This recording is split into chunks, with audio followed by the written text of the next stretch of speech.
তো এখন দেখবো ইলেকট্রোফিলিক সাবস্টিটিউশন। ঠিক আছে, ইলেকট্রোফিলিক সাবস্টিটিউশন নাম কেন? তার কারণে ফার্স্ট স্টেপে ইলেকট্রোফাইল তৈরি হয়, আর নিউক্লিওফিলিক সাবস্টিটিউশনে কী হয়, ফার্স্ট স্টেপে নিউক্লিওফাইল এসে তৈরি হয়। সেই জন্যই এর নাম ইলেকট্রোফিলিক আর ওটার নাম নিউক্লিওফিলিক, রাইট? ধরলাম এটা হচ্ছে একটা কম্পাউন্ড, এবার এর সাথে একটা ইলেকট্রোফাইল এসে রিয়াকশান করছে। ইলেকট্রোফাইল কী হয়, ইলেকট্রন লাভার, রাইট?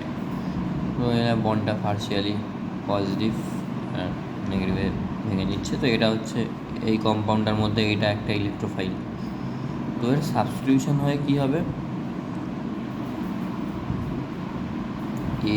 ই আর যে ওল্ড ইলেকট্রোফাইলটা ছিল সেটা বেরিয়ে যাবে। So this is electrophilic substitution, right? তো ইলেকট্রোফিলিক সাবস্টিটিউশন কারা করে? Mainly benzene derivative. Benzene derivative মানে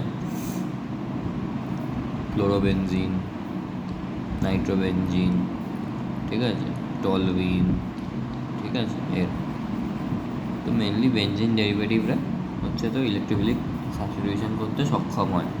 তার কারণ হচ্ছে এই যে বেনজিন ডেরিভেটিভ আছে এদের পাই বন্ডগুলো কি উইকলি বন্ডেড হয়। আর যদি তো নিউক্লিওফিলিক মানে ইলেকট্রোফিলিক যদি অ্যাডিশান হয়, অ্যাডিশান হলে কীরকম দেখতে হবে, স্ট্রাকচারটা এরকম কিছু একটা হবে, ঠিক আছে, আর একটা বন্ড উঠে যাবে, তখন কি কনজুগেশনটা নষ্ট হয়ে যাবে।